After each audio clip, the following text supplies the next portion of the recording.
दोस्तों सुज़लोन एनर्जी की बात करें तो क्वार्टर वन का रिजल्ट आ चुका है हमारे सामने और रिजल्ट ने इस बार बहुत ज़्यादा निराश किया है। यहाँ पे इस बार प्रॉफिट में भारी गिरावट हुई है और इसका असर देखने को मिला शेयर के ऊपर और आप देख सकते हो कि अपर सर्किट की जगह पे सीधा लोअर सर्किट लग गया, यानी स्टॉक आ गया नीचे। तो रिजल्ट के अंदर कमी किस वजह से रह गई उसको समझने की कोशिश करेंगे और क्या इस रिजल्ट के बाद काफ़ी बड़ी गिरावट होगी और क्या हमें भी प्रॉफिट बुक कर लेना चाहिए, जानने की कोशिश करेंगे इस वीडियो के माध्यम से। क्या है आगे की रणनीति समझने की कोशिश करेंगे और क्या सुज़लोन एनर्जी के एक रिजल्ट के बाद में क्या गिरावट का लंबा माहौल बनेगा या फिर एक तरह से डिप में खरीदारी का मौका बन रहा है, ये भी समझने की कोशिश करेंगे। रिजल्ट को अच्छे से एनालिसिस करेंगे और समझने की कोशिश करेंगे कि इस बार रिजल्ट में कमी क्यों रह गई। दूसरी तरफ अगर आप देखें तो सुज़लोन का विजन क्लियर है, आने वाले समय में बड़े आप देखें तो ऑर्डर बुक के साथ कंपनी आगे बढ़ रही है, लगातार ऑर्डर बुक मजबूत है, तो इसका पॉजिटिव इफेक्ट तो आने वाले समय देखने को मिलेगा। लेकिन अभी इस समय तुरंत में अगर आप देखें तो रिजल्ट का निगेटिव इफेक्ट तो देखने को मिल रहा है और लोअर सर्किट लग चुका है। तो अब आगे क्या समझना की कोशिश भी करेंगे और वीडियो के माध्यम से ये भी जानने की कोशिश करेंगे मार्केट एक्सपर्ट क्या कह रहे हैं सुज़लोन को लेकर। लेकिन फ्रेंड उससे पहले अगर आप पहली बार हमारे चैनल पे आए तो चैनल को सब्सक्राइब कर दीजिए, एक बेल आइकॉन दबा दीजिए ताकि जब भी नया वीडियो बने पहला नोटिफिकेशन आपको मिले। वीडियो पसंद आए तो लाइक से जरूर कीजिए। चलो फ्रेंड्स वीडियो स्टार्ट करते हैं। मैं हूँ आपका दोस्त SB दवे और हमारे अपने चैनल ऑनलाइन कमाई में आपका बहुत बहुत स्वागत है। सबसे पहले बाजार की बात करें तो अभी लगभग 2:30 बजे के आसपास का टाइम है। BSE सेंसेक्स 66,457 के स्तर पे जहाँ पे 72 पॉइंट की तेजी है, यानी 0.11% अपर है BSE सेंसेक्स।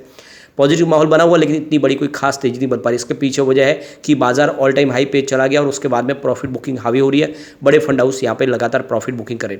लेकिन आज निफ्टी एनर्जी में काफ़ी अच्छी तेजी है। देख दो कि 26,000 के स्तर पे 253 पॉइंट की तेजी, यानी 0.99% अपर है निफ्टी एनर्जी। तो इसका पॉजिटिव इफेक्ट यहाँ पे सुज़लोन में देखने को मिलता, लेकिन रिजल्ट ने यहाँ पे माहौल बिगाड़ दिया।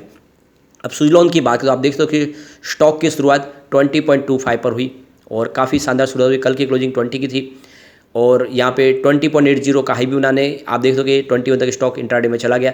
लेकिन फिर रिजल्ट का जो माहौल बना उसके बाद में स्टॉक ने 19 रुपये का स्तर बता दिया और 5% का लोअर सर्किट लग गया। तो जैसे ही रिजल्ट डिक्लेयर हुआ यहाँ पे बिकवाली शुरू हो गई। अब वॉल्यूम देख सकते हो पिछले एक महीने पहले इसका 28 करोड़ का वॉल्यूम था, 10 करोड़ की डिलीवरी उठाई गई थी। 1 वीक पहले 25 करोड़ का वॉल्यूम होता, 10 करोड़ की डिलीवरी उठाई गई थी। लेकिन कल बहुत ज़बरदस्त 65 करोड़ का वॉल्यूम होता, रिजल्ट से पहले और काफ़ी अच्छी तेज़ी बनी। 22 करोड़ की डिलीवरी भी उठाएगी। लेकिन आज देख सकते हो कि वॉल्यूम थोड़ा सा कम था, लोग फूक फूक के कदम रखते रिजल्ट के पहले और इस वजह से 28 करोड़ का ही वॉल्यूम हुआ लगभग 2 बजे तक। और अब आप देख सकते हो कि लोअर सर्किट भी लग गया। तो यहाँ पे कंपनी ने अपना रिजल्ट डिक्लेयर कर दिया है क्वार्टर वन का। अब इस क्वार्टर वन के रिजल्ट को यहाँ पे देख सकते हो कि जो ग्रुप के चीफ एग्जीक्यूटिव ऑफिसर है JP चलसानी और chief financial officer Himanshu Modi ये प्रेजेंट करेंगे इस रिजल्ट को अपने जितने भी इन्वेस्टर हैं उनके सामने और पूरे ग्लोबल मार्केट में कंपनी का कामकाज तो आप देख सकते हो सिंगापुर, हांगकांग, USA उन सब इन्वेस्टर के साथ में इस रिजल्ट को डिस्कस किया जाएगा और इसके लिए टाइमिंग रखा गया 4 बजे का। तो शाम को 4 बजे ये रिजल्ट को डिस्कस किया जाएगा उनके साथ में। अब सबसे पहले चलते हैं हम रेवेन्यू फ्रॉम ऑपरेशंस। तो कंपनी का इस बार क्वार्टर वन में 1347.52 करोड़ का टोटल देख दो इनको रेवेन्यू मिला ऑपरेशन के माध्यम से।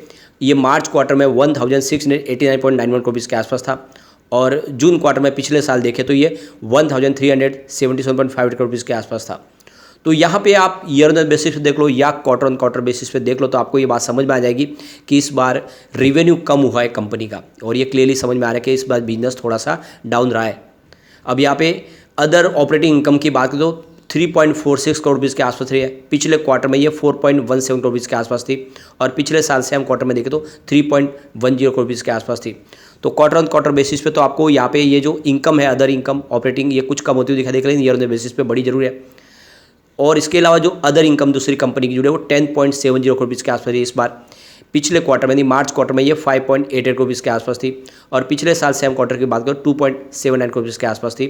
तो कंपनी की अदर इनकम इस बार कुछ बड़ी है। अब यहाँ पे टोटल इनकम फ्रॉम ऑपरेशन देखें तो आपको ये दिखाई दे गई 1361.68 करोड़ रुपीज़ का इस बार टोटल अदर इनकम के माध्यम से और सब जोड़ के यहाँ पे ये आपको इनकम दिखाई देगी। पिछले क्वार्टर में यानी मार्च क्वार्टर में ये 1699.96 करोड़ रुपीज़ के आसपास थी और पिछले साल सेम क्वार्टर की बात करें जून क्वार्टर की तो 1383.47 करोड़ रुपीज़ के आसपास थी। तो यहाँ पे आप समझ सकते हो कि क्वार्टर ऑन क्वार्टर बेसिस पे अगर आप देखें या ईयर ऑन बेसिस पे देखें तो कंपनी की इस बार इनकम कम हुई है। खर्च की बात करें तो कंपनी का टोटल खर्च इस बार 745.85 करोड़ रुपीज़ के आसपास रहा है। पिछले क्वार्टर में ये 1005.44 रुपीज़ के आसपास था और पिछले साल सेम क्वार्टर में 1097.79 रुपीज़ के आसपास था। तो देख सकते हो इस बार बिजनेस घटा, उस हिसाब से कंपनी के खर्च में भी कटौती आई है। कंपनी का खर्च इस बार कम हुआ है पिछले क्वार्टर और पिछले साल के मुकाबले। अब टोटल एक्सपेंसेस देखे कंपनी का अलग अलग, तो यहाँ पे आपको 1268.80 रुपीज़ दिखाई देगा। पिछले क्वार्टर में ये 1628.39 रुपीज़ के आसपास था और पिछले साल सेम क्वार्टर में देखे तो 1376.26 करोड़ रुपीज़ के आसपास था। अब यहाँ पे प्रॉफिट बिफोर टैक्स की बात करो, कंपनी को इस बार 101.05 करोड़ रुपीज़ का टोटल रहा है प्रॉफिट, यानी प्रॉफिट पर बहुत भारी गिरावट हुई है। पिछले क्वार्टर में ये 323.08 करोड़ रुपीज़ के आसपास प्रॉफिट था और पिछले साल सेम क्वार्टर की बात करें तो 2476.30 करोड़ रुपीज़ के आसपास था। तो पिछले साल तो ये जो प्रॉफिट हुआ था इसमें आप देख सकते हो कि ये अदर इनकम जुड़ी थी, कंपनी का पुराना जो बकाया था वो रकम जुड़ी थी और इस वजह से ये अमाउंट बहुत ज़्यादा बढ़ गई थी। लेकिन इस बार जो सबसे बड़ी तकलीफ हुई है कि पिछले क्वार्टर के मुकाबले भी प्रॉफिट घट गई है और यही चिंताजनक बात है। इस रिजल्ट में ये बहुत बड़ी कमजोरी रह गई है। अब यहाँ पे देखें नेट प्रॉफिट आफ्टर टैक्स की बात करें तो देख सकते हो कि 100.90 करोड़ रुपीज़ के आसपास, यानी कंपनी को 100 करोड़ का ही प्रॉफिट मिला है टोटल, जबकि मार्च क्वार्टर में ये 319.99 करोड़ रुपीज़ के आसपास था। तो प्रॉफिट में भारी गिरावट हुई है क्वार्टर ऑन क्वार्टर बेसिस पे और ईयर ऑन ईयर बेसिस पे तो हम कंपेयर करेंगे नहीं क्योंकि पिछली बार अदर भी इनकम जुड़ी थी। लेकिन क्वार्टर 4 के मुकाबले क्वार्टर 1 में बहुत ज़्यादा प्रॉफिट में गिरावट हुई है और इस वजह से आप देखें तो सीधा लोअर सर्किट लगा। तो ये रिजल्ट है, ये बिल्कुल उत्साहवर्धक नहीं है और ऐसी आशा हमने नहीं की थी।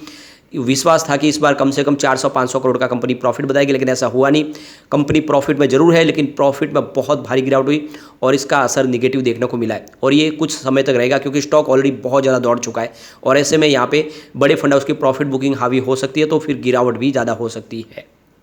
अब कंपनी का अलग अलग सेगमेंट का रेवेन्यू अगर देखें तो आप ये देख सकते हो कि विंड टर्बाइन जनरेटर का जो इस बार रेवेन्यू वो 803 करोड़ रुपीज़ के आसपास रहा है। पिछले क्वार्टर में ये 1117 करोड़ रुपीज़ के आसपास था और जून क्वार्टर में ये 831 करोड़ रुपीज़ के आसपास था। तो यहाँ पे विंड टर्बाइन जनरेटर का रेवेन्यू ही इनका कम हुआ इस बार, क्लियरली समझ में आ रहा है क्योंकि चाहे क्वार्टर ऑन क्वार्टर बेसिस पे देखें या ईयर ऑन बेसिस पे तो आपको यहाँ पे आंकड़े कम होते हुए दिखाई देंगे। इसके अलावा फाउंड्री और फॉर्जिंग की बात करें तो 111 करोड़ रुपीज़ के आसपास रेवेन्यू रहा है। ये पिछले क्वार्टर में 139 करोड़ के आसपास था और पिछले साल सेम क्वार्टर में 120 करोड़ के आसपास था। तो यहाँ पर भी आपको रेवेन्यू कम होता हुआ दिखाई देगा। ऑपरेटिंग और मेंटेनेंस सर्विस की बात करें तो इस बार 493 करोड़ का इनको टोटल रेवेन्यू मिला है। पिछले क्वार्टर में ये 502 करोड़ के आसपास था और पिछले साल सेम क्वार्टर में 453 करोड़ के आसपास था। तो ईयर ऑन ईयर बेसिस पे तो मेंटेनेंस में इनकी कमाई बढ़ी है लेकिन क्वार्टर ऑन क्वार्टर बेसिस पे उसमें कमी आई है। अब यहाँ पे कंपनी के टोटल लाइबिलिटीज़ की बात करें इस बार 4177.54 करोड़ रुपीज़ के आसपास रही है। पिछले क्वार्टर में ये 4424.24 करोड़ के आसपास थी और पिछले साल सेम क्वार्टर में 6881 करोड़ के आसपास रही थी।